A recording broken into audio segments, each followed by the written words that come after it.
पढ़ेंगे locomotion and movement का एक वीडियो, जिसमें आपको मैं आराम से सारी वीडियोस का पार्ट्स पढ़ा दूंगी। सबसे पहले हम पढ़ेंगे मसल के बारे में। कहाँ है मसल? ये रहा। ठीक है। ह्यूमन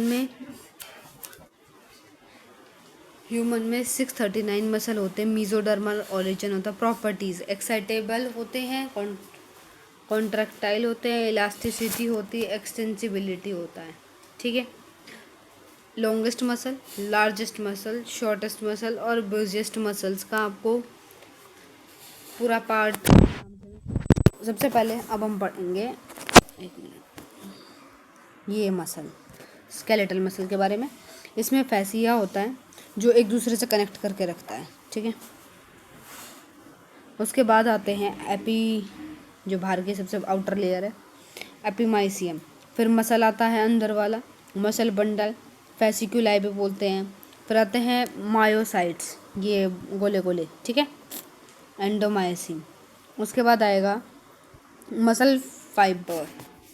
इसमें फाइबर में क्या होता है कि साइटोप्लाज्म होता है, साइटोप्लाज्मिक रेटिकुलम होता है, न्यूक्लियस होता है, मायोफिब्रिल्स होते हैं। ठीक है। फिर आती है मायोफिब्रिल्स का इसका डायग्राम। इसके लिए आप मेरी शॉर्ट वीडियो देख लीजिए। ये जो बीच में इन्होंने ढंग से एक्सप्लेन नहीं किया हुआ है। ठीक है। आई बैंड होता है जिसमें सिर्फ एक्टिन होता है। एच जोन जिसमें मायोसिन होता है सिर्फ। ओ बैंड जिसमें एक्टिन और मायोसिन दोनों होते हैं। और ए बैंड वो जिसमें ओ, एच और ओ तीनों मिलके आते हैं। ठीक है। अब है क्या एक्टिन। ठीक है। एक्टिन में मैं बताती हूँ। देखो ये स्ट्रक्चर है, इसमें ऐसे नीचे नीचे साइड होंगे, मायोसिन बाइंडिंग साइट। ठीक है। और इसको हम जी एक्टिन भी बोलते हैं। समझ गए? फिर आएगा मायोसिन। ठीक है। अब मायोसिन में क्या होगा? मायोसिन में दो ऐसे होते हैं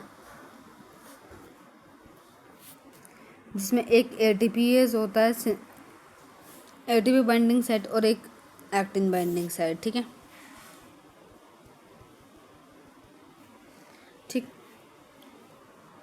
उसके बाद क्या होगा कि रेगुलेशन कैसे होता है इनका। ठीक है। तो रेगुलेशन प्रोटीन्स का होता है कॉन्ट्रैक्शन की वजह से। ट्रोपोमायोसिन होता है जिसमें एक्टिन और ट्रोपोमाइसिन होता है। दो हेलिकल स्ट्रक्चर है जो कवर करते हैं मायोसिन बाइंडिंग साइड को और एक्टिन फिलामेंट में जब रिलैक्सेशन हो रहा हो। ठीक है। ट्रोपोनिन आता है, ट्रोपोनॉन आई, जो इनहिबिट करता है एक्शन को ऑफ एक्टिन और मायोसिन की। ठीक है। ट्रोपोनॉन टी क्या होता है? बाइंड करता है ट्रोपोमायोसिन का। और ट्रोपोनॉन सी क्या करता है? बाइंड करता है कैल्शियम के साथ। एक मायोसिन 6 एक्टिन के सराउंडेड होता है और एक एक्टिन 3 मायोसिन से सराउंडेड होता है। अब बात आती है कि कैसे। सबसे पहले सीएनएस से सिग्नल आएगा, कैल्शियम वोल्टेज गेटेड चैनल खुलते हैं, कैल्शियम अंदर आता है। उसके बाद वो कैल्शियम पुश करता है सिनेप्टिकल वेसल्स को, जो न्यूरोट्रांसमीटर निकालती है। फिर एसिटाइल कोलिन आएगा और बाइंड करेगा रिसेप्टर से सार्कोलीमा के, मसल सेल के। अब वो सिग्नल ट्रैवल करेगा मसल में, किसके थ्रू? टी ट्यूबुलिन के थ्रू। और कैल्शियम रिलीज होगा सार्कोप्लाज्मिक रेटिकुलम से। कैल्शियम अब बाइंड हो जाएगा ट्रोपोनिन सी से, और जो ट्रोपोमायोसिन है वो अनमास्क हो जाएगा मायोसिन बाइंडिंग साइड से, जहाँ पे एक्टिन प्रेजेंट है। ठीक है। अब एक्टिन फ्री हो गया है मायोसिन से बाइंड होने के लिए। फिर आएगा स्लाइडिंग फिलामेंट थ्योरी 1954 में हकलेसन ने। ठीक है। अब ध्यान से सुनो, ये है स्ट्रक्चर, स्केलेटल सिस्टम पूरा। बेबी में 306 होती हैं बोन्स और एडल्ट में 206 bone. Non pliable, non bendable, calcium carbonate और कैल्शियम फॉस्फेट से बनी हुई होती हैं। समझ में आया? अब हड्डियों में क्या होता है? रेड बोन मैरो, जो क्या कराती है, हीमोपोइसिस कराते हैं, मतलब ब्लड का फॉर्मेशन कराती है। ठीक है। अब एपिफाइसिस होती है जो स्टोर करता है फैट को। अब सुनो, एक्सियल, जिसमें सेंट्रल एक्सिस आती है, पूरी सेंट्रल एक्सिस है, जिसमें क्रेनियम आएगा, पूरा क्रेनियम, फेशियल बोन, हाइओइड और आयोसिकल। इसका पूरा एक्सप्लेनेशन अगर आपको इमेजेस के साथ चाहिए तो शॉर्ट्स देखना मेरी। ठीक है। उसके बाद आता है क्रेनियम बॉक्स, जिसमें टोटल 8 बोन है। ठीक है, वो भी होगा डायग्राम, 1 मिनट। क्रेनियम में स्निफॉइड, टेम्पोरल, इथेमॉइड, पैराइटल और ऑसिपिटल, ये सारी बोन्स हैं। फेशियल में टोटल 14 बोन है। Vomer, nasal bone, inferior nasal, maxilla, mandible, palatine bones, lacrimal bone और जाइगोमेटिक बोन। फिर एक हाइयोइड बोन भी है और एयरोसिकल भी है, और स्टर्नम भी है। 1 मिनट, स्टर्नम गलत दिया है इन्होंने, स्टर्नम होता है ये वाला। ठीक है। फिर आता है 1 मिनट, जॉइंट से पहले एक वो था।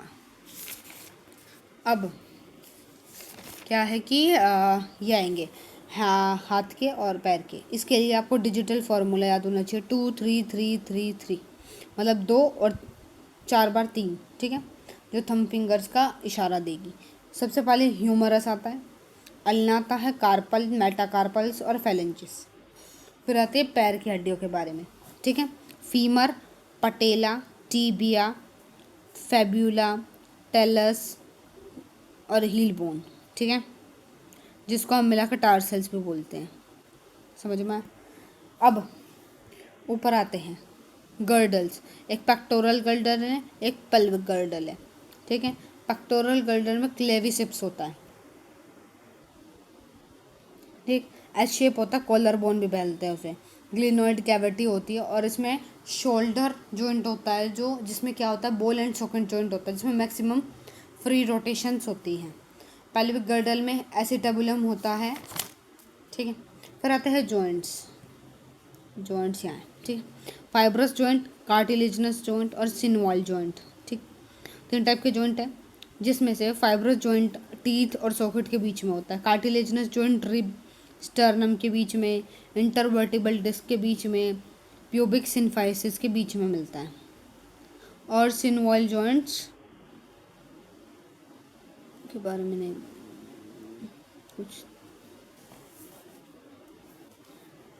3 टाइप के जॉइंट्स। ठीक है, अब इसमें कुछ जॉइंट्स और हैं, टाइप ऑफ जॉइंट, सेडल्स जॉइंट, जैसे कार्पल और मेटाकार्पल के बीच में होता है थंब के।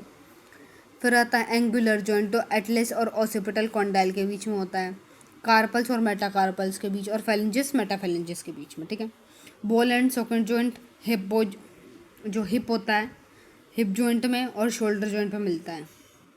हिंज जॉइंट एल्बो के बीच में, नी के बीच में और फेलेंजिस के बीच में। Pivot joint Atlas and axis के बीच में, रेडियस और एल्ना के बीच में। ग्लाइडिंग जॉइंट कार्पल्स और जाइगोमाइफिस और वर्टिब्रेट्स के बीच में। अगर आपको पूरा समझ में आएगा तो सब्सक्राइब कीजिए। Thank you.